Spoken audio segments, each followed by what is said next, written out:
Hello, so pite ho na dam jing nam tu ne jong to sim khat anangai khom kinutin no to sap na za lai chinelvin hi chan hi apha hi ti ke na chingwa ga ki pa na kan phongin mabana jong ne to sot ki ding le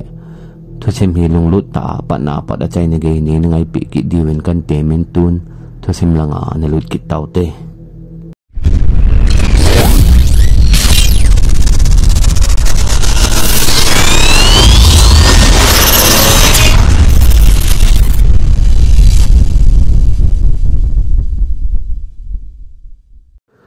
te sepon hitea an sei phane chun jakob nu le pa le ain sung mi te ang so ati za thei le on hi a hin la te sepon ti za hi un ima cha ti pon te ke kom 19 a sei ta na hi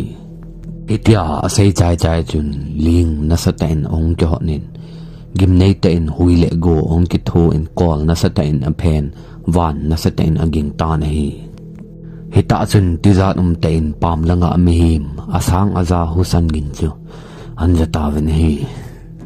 hitabanga hui le go na sat dan le gim nei dan su koi machan tu ne chan na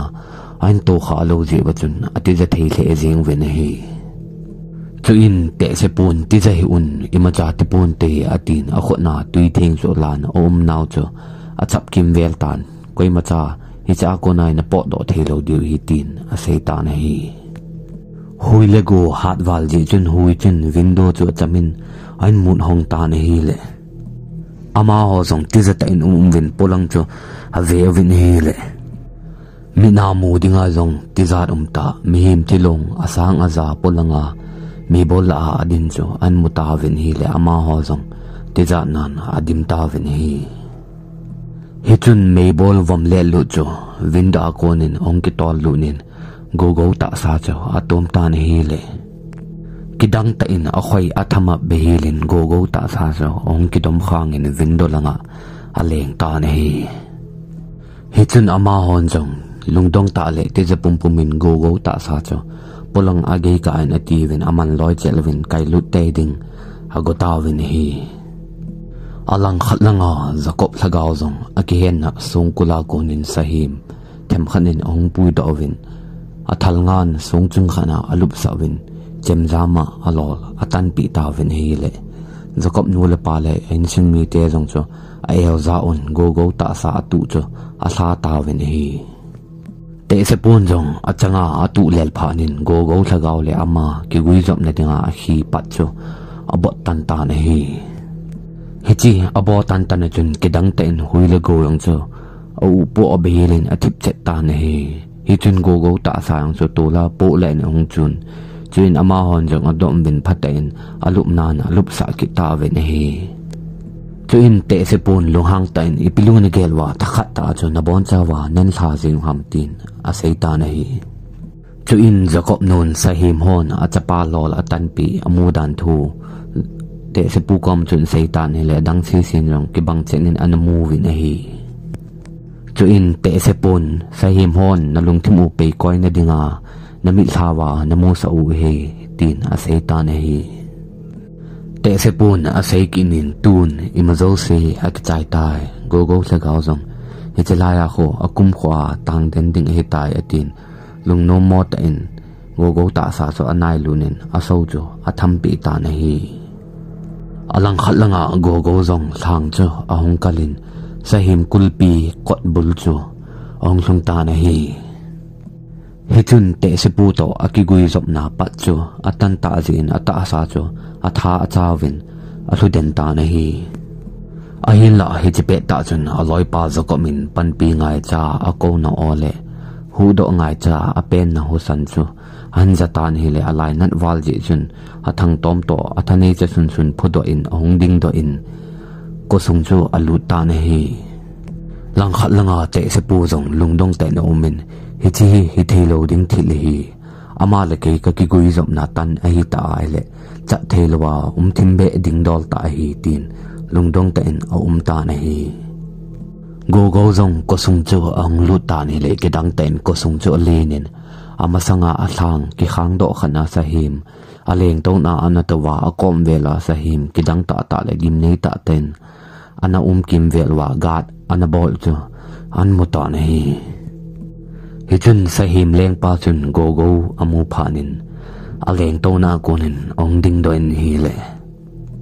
alulang dragon lu akonga pat alol chan mi him ta sa ya anung langa atha lin ta oma akeng te ni sokol keng ni hi chi sahim kidang ta chu amutan hi le aman jong hi chi tabanga thil kidang amu kha lo ji chun kidang asa to ti za to amo vet den ta na hi chu in sahim chun atha za in aleng to na kon chun ong leng thatan hi le atha zap gim ne dan chu ko sunga zo si se akilingin go go jong atha zap hu achun ding zo talowin athu den ta na hi sahim chun go go cho an bulu tan hi le sahim ma ding chun go go to ki mai to chu mi pi hling set khat le naw se na peng khatil khat to ki mai to tabang bep sevin go go chu ki chip nan anei ta na hi go go wa ding in sahim to ki mai to chu atha hat wal le alet wal ji chun akhot na thi tai lo chu lampi dang a ta po na hi hi chun go go vin jong a chem jam chu thi kila agot wa tan hi le sahim jong chu atizan akinung chon in hi sahimin hi chi chem jam hi aki chai ti he phanin go go vin jong anai lu nin hi le sahim jong chun amalam an zon ta na hi sahim chun hi chi chem jam chu akhot na konin ala pin ama le ma akisun ta na hi chu in chem jam chu asat do kin in hi le akisut na ma ho chu achamin ama le ma ong ki bit ki nin holding atipo na hi chun chem jam chu a he bongin ale mang ta na hi he chu go go win jong lungdong te in ave na hi sahim chun go go chu amanin asep mang ta ni le bangin akitanin tola po len ong chu kitan hi le go go chu acha thei ta pon tolin akizam den ta na hi hilanga athagao atho gim chaknin langkhat langa ada sa ata sa long chu ahin na kim tul jingin atho gim hle in hi sahim chun go go chu an nai lunin alol ame pin adom sangin hi le amazong hai lel jin akipe pe jingin hi te se pun jong go go chu sahim khona athi te ding hi he pha na chun akhot atu chu asan silong pumin jakob nu la pa komin akichai tai go go jong sahim khona thi te ding hi tan na chapa le go go chungin kin imacha ka bol thei ta poi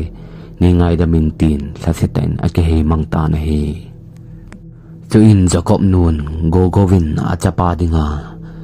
ahin khozong I chalwa apan la da no chu angai ton hi le alai na walin go go khot chu tu in pakai ko ma atawin akap pan ta na hi jakob pan jong go go chu atu in khilong pumin ataw pan ta na hi alang khatlanga go go jong chu all in a hai theina asa samin alai chanin thidingin amit asing ta na hi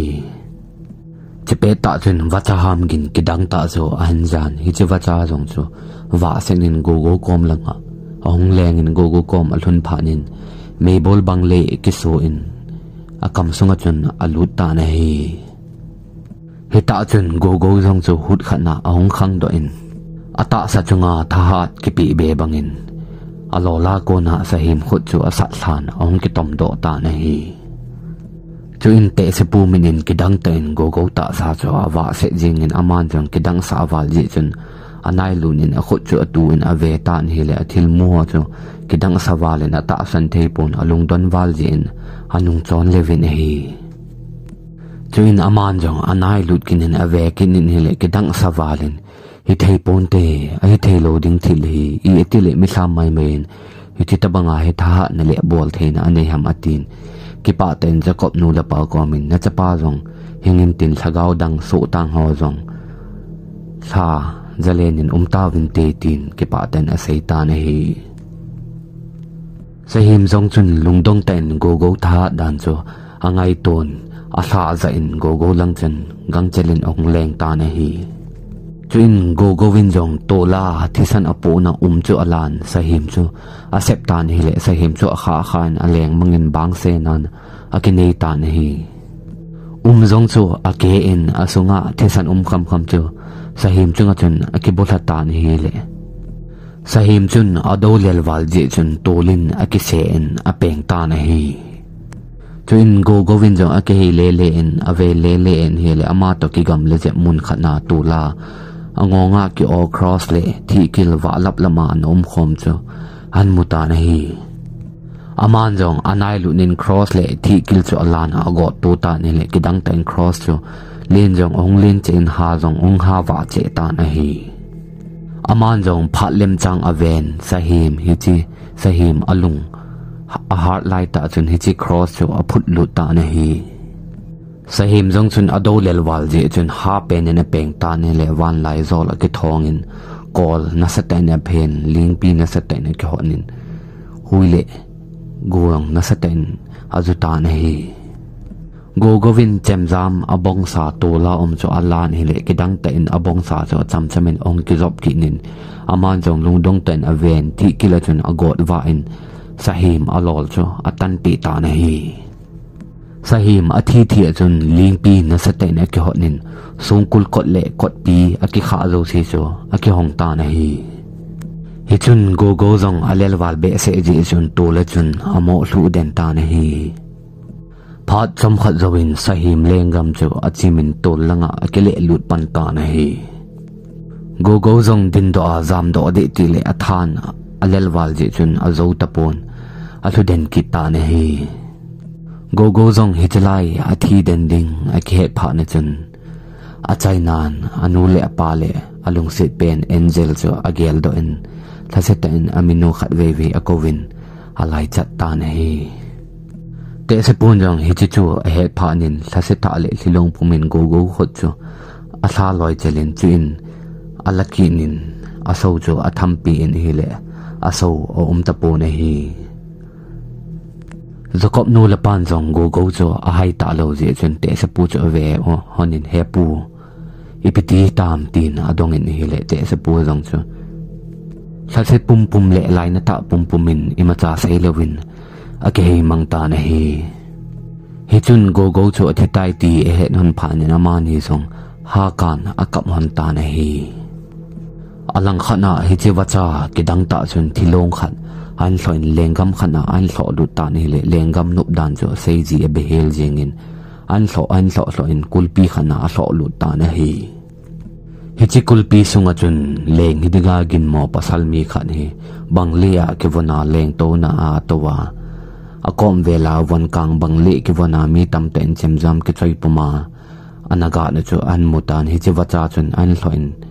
hichi leng pa hidiga gin mo masanga chun thilung chu ale thata na hi chu in leng hidiga gin mo mi pa chu ading do in thilung chunga chun akhot angamin ave ta na hi chu ta chun leng hidia gin mo mi pa chun asan khon cho an la doin akoma tui ki vei cho them khat aso in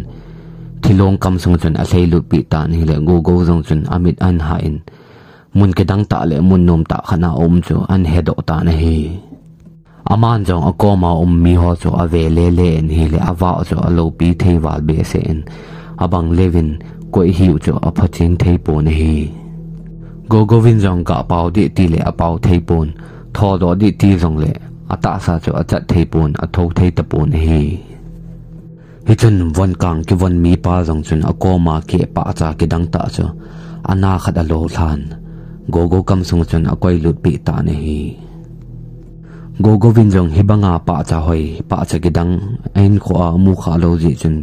ki dang sawalen amo vet den ta ne hi hichi pa cha do akama ke het lu na chun ong pau thein cha jong achat thei ta na hi chuin von kang ke von mi pa chun go ma chun thovin tin akai ding ta na hi chuin go vin jong ke dang ta le lung dong ta pumin hoilai kum ham chile nang koi na him tin mi pa ko ma chun adong tan adon bunan von kang ke von mi pa chun ke hi zan hi tu ni jin achi sa tu ong thung ding chule ton sot ki ti chu ke hi tin an don but ta ni le go chun ki dang asawalin angkam akaleu ta ni hi chule ko ni hoi lai ham tin go chun til azazat adong khom ta ni le mi pa chun thip chenin umin tin an don but ta ni hi hita chun go go cho apau nom the wangin apau thei tapun o zong asu do tapun hi chuin mi pa chun go go ko ma asei ki nin nang hi leise na thagau gilo ho chunga thanei ding le thagau phalo ho namasanga adin zo lo na diwa thahat kapi ni hi nang hi chilaya thei ne nai poi na to ding atam na la ye ven nen sung mi te nang ngain akap kap mui tin akinung hein ohu atha do ta ni hele ohu chu alengin meilom akisuin hi chi meilom la ko na chun aloi pa zakop le ain sung mi ten ama ko wa aka ka chu an mutan hele ama jong alung dong the jing ni hi chu in von kang ke von mi pa chun akoma thei phung ke a ko ni chun thei ki dang ta chang khat alo than go go chu ane san hitin a seita ne hi chin nei lama chin nei sung mi ten na wa ngai jin na ko jingui atin hi le he chi pet ta chun melom ong lengin mi pa chu tu min ong ki ho pha nin amang pai pai ta ne hi go go vin yong lung dong ten agelin hi le chi pet ta chun ama sangin wacha ki dang ta ama lam hila pang jing chu ong leng ki tan hi chi melom la chun aleng lut ta ne hi chuin go go zong hi chi melom la chun alut ta ne hi alang khat langa zakop le ain sung mi te zong go go chu a kim vel vin a ko vin a kap kap ta vin hi le chi pe ta chun go go chu amit anin ha in ong khuta ne hi chuin ama hon jong kidang asa vin ta mel ham zan mang ham tin lungdong ten vin ti zong ati za thei le jing vin hi go go vin zong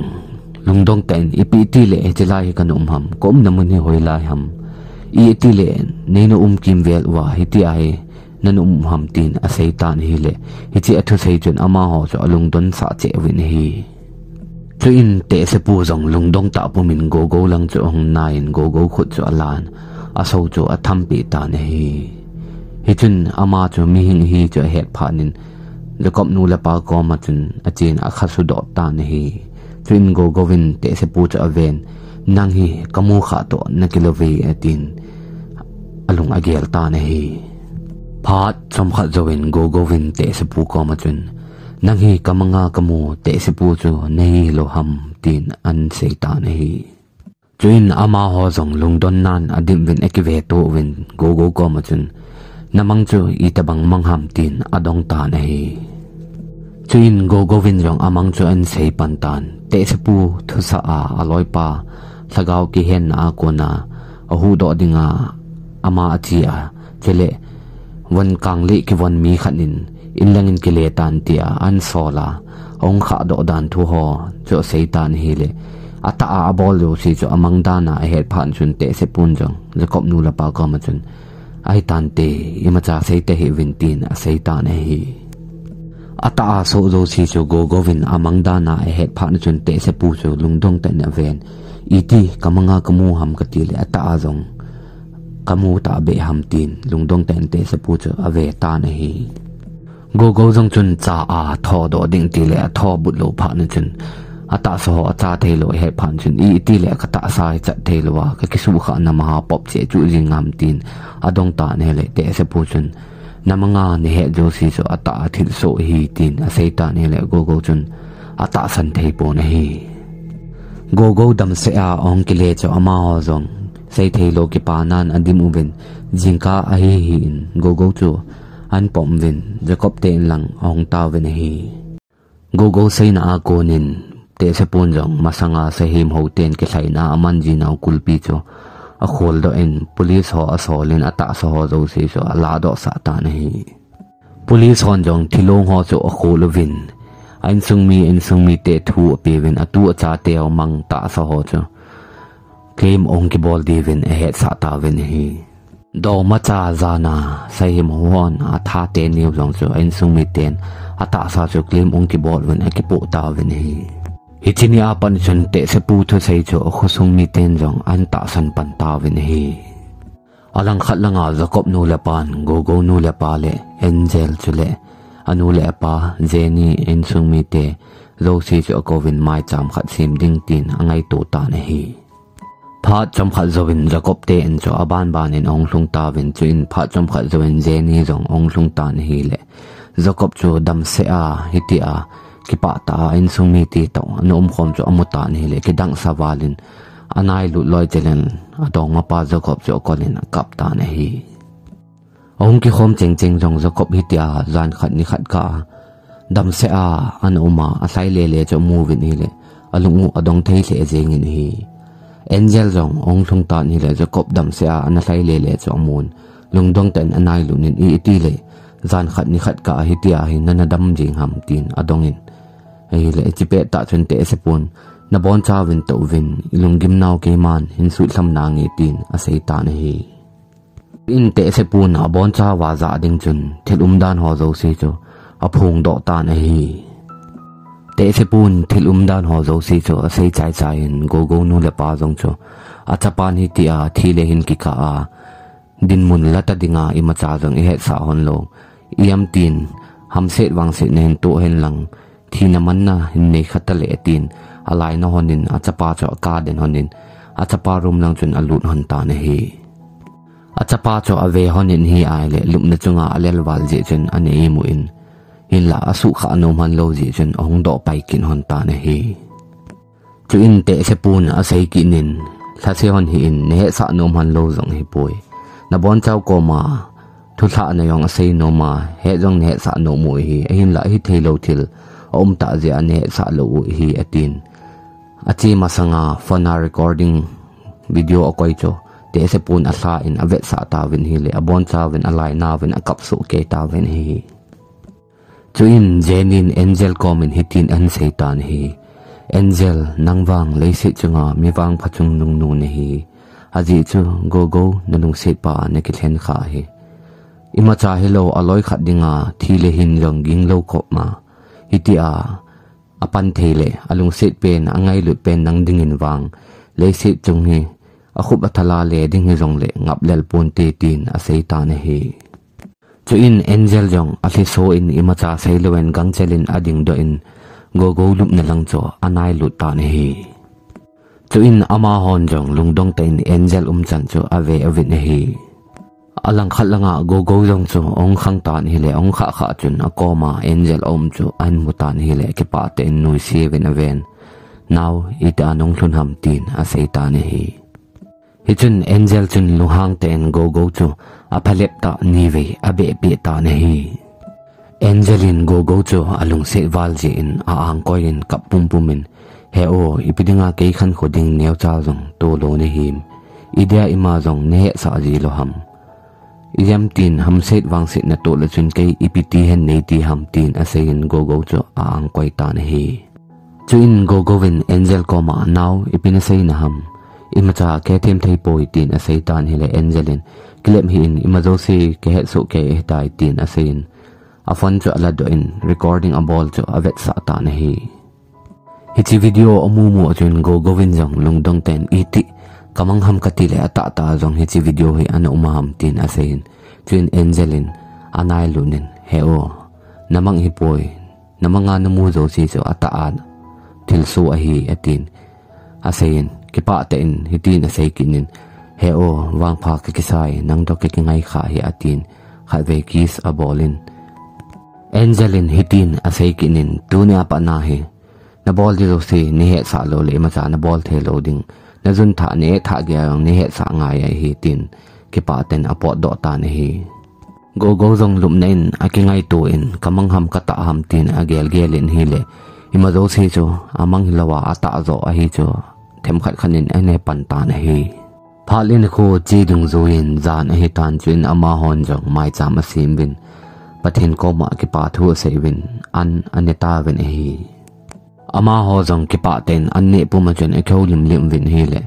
Jacob nu le pa cho agu a amani cho khau khi chel chul hanin pha cham khat win Jacob pa chun hi tin an sei ta ne hi chapa dam do na ki pa na mai cham phat gom kum lan sei nom khat kan hi tin an sei ta ne hi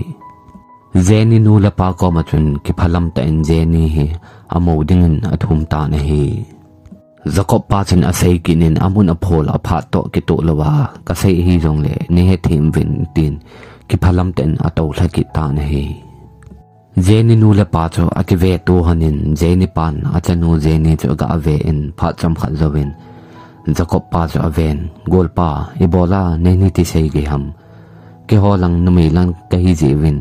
ki chen ding thu ga pa do jing ding yong cho anup thelo ji a na ho the sei hi ti chan kan nga o he tin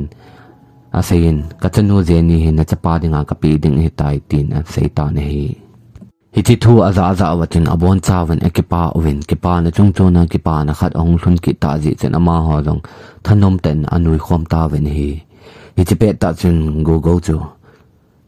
lunghang ta pumin ong ki chenin angel chu an ko ta ne hi chu in angel in jong lungdong ta pumin go ko ma chun iphyam he o tin a seitan hi le go yang chun ki phalam ten miro se za ding chun kazun aso e tin an seitan hi hiti thu aza chun Angel jong aza chawalin ada do ngam tapon amai excel ta ne hi chuin go govin eng seta in Angel komin nangin najun ne na tha di rong le ne he sa lo le ma cha na bol thelo ding hi ti an sei je chu kan he sa he bo ve tin a sei ta ne hi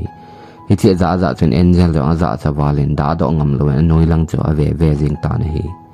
go nu le pan jong a chapa chan chu age honin hi le aza hon a chan a chapa chu amit si at honin Angel ko ma chun boy lung neo hita na so bi pa he sei thei sei mo jong hello jong mu san alunga mo sei do pot ho khoi bo chu im chan gel hita tin sei ta ne hi chu in Jacob le James su akitho en go chu ata sa ke su kha na ma ho cha thei be se lo lai hi ji achun washroom in apui lun hon ta ne hi Jacob nu la pa jong achapa dam do chu ke pa hon walin te se pu ko ma chun ke pa thu a sei chim the hon ta pu na hi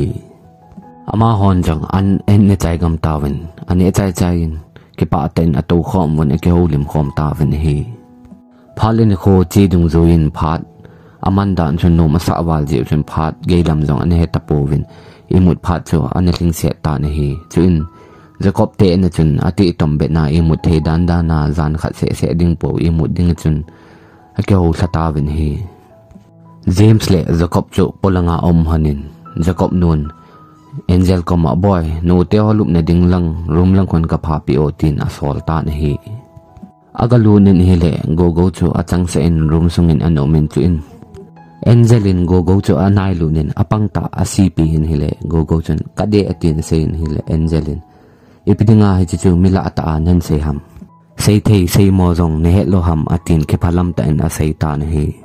Angelin abing chu asipi kinin hitilom loma ngolding in jong kan ta san hi e atin pon chu apha pi in mangpha athonin achi do ta ne hi phaleni kho chi dung zoin kho ong wa in ama ho jong atho ta vin hi ong tho do leo te se pu chu an tapon ama hon jong iti hol wangin amu tapowin a in langin achievin aga ve vin ni le a in na yong an pu ne hi phaleni kho chi dung zoin go ta sang cho hong ki do do in hong all ta ne hi Jacob le Jenny gol wa ang cho an chai ta win a chai win thilo cho he tup win e chai pha non in sunga ato win e kholim ta win hi go to Angel jang cho amani se hon phan in Angel en ke phalam ten go ko ma chun nangwang nangol so ni tin a seitan hi le go win ipi kangol pi ham tin a seitan hi chuin Angel in hitin a sei kinin ke hi nangmi na chapang bangin ne mo jong na chun phale sile nunga hling se mi pi hling se chu kai tai tin a sei ta ne hi chuin go win ipin sei na ham tin a sei ne hi ale Angel chun lunghang ta le mit soi de du pumin ning ke thum wa loi lo wa hele midang khat to kan ke mo chen ding hi tin lunghang ten go chu ada thata ne hi chuin go jong ki pa tan ki ngai to denin thilum dan ho zo si chu anu le pa he sa ta ne hi go nu le pan jong Jacob le Jenny ki chen gol wa ki pa na phat gom kum lan ki phalam ta le za chapum pumin Angel nu le pa ko ma chun achanu chu thum hon tan hi le Angel nu le pa jong pathin he mi phata hi hon ji chun ki pa ta in go nu le pa chu achapa adingin achanu chu an phalpi hon ta ne hi chona khanna dung zuin cha adom vin ki chen na phat chu agong to ta vin hi hichinia pan chun Angel le go jong ki pa nan adim sen hon ta na hi ahin la go win agu in te se pu chu an thim hol jing ke in ahin la phat le ni kho hi ti chan achi wang te se pu chu amodi pu ne hi kum le tha ke hi ding zuin go le angel ke chen ne ding pha jong chu hung hlung pai ding hi tan go jong lupna ke jampum chun jinga angel to ke cheng ding hi ta ji chun ki ngai to ni le ana I mu thu ta ne hi zanin amangin masanga sayem ho hon atha dong mate ni chu ong kila honin go chu ki pa ta na ve honin nui sevin akitu to hon tan hi le ama ni chu amang honin a si akisu honin chung lama aleng to hon ta ne hi hi chi pe ta chun photlo changlowen te se pu chu la ta ni hi le go vin jong te se pu chu ave ne hi le sahim ho hon sahim a ho ting lew akivon ji bang chun akivonin ata sa chunga sahim he na jem akisut pol le lu chu an muta ne hi chuin te se pun go ko ma chun tu ni chana ni hol jing na lai ham ni hol ta hi in hiti sang in na to ding tampi boy pi in ven mun danga jong hiti sanga ha zo kim ni zo sahim ke ho na tampi a na lai jin hi atin sahim ke ho na mun phabip go chu avet sa in te se pu jong amang pai ta ni hi hita chun go jong ai mun na kon ni hung khang doin lungdong ten amang chu agel ta ni hi hiti te se pu chu ko hiya I eti a hele hiti tabanga sahim ke ho na von ho chu ani ki von na ata sa chunga sahim he jing na lim ho jong akiji a chule ipidinga hiti tabang mun ho chu avet sa hamtin lungdong ten akingai to ta ni hi Jin abanga ki khai wall clock chu aga aven hele pungni ani ke to chenin hi ama jong imu tha ding ti le imu tha thei tapon akingai to nan jingkho ong wa ta ne hi thusim ake chai tai aban ananga ki du te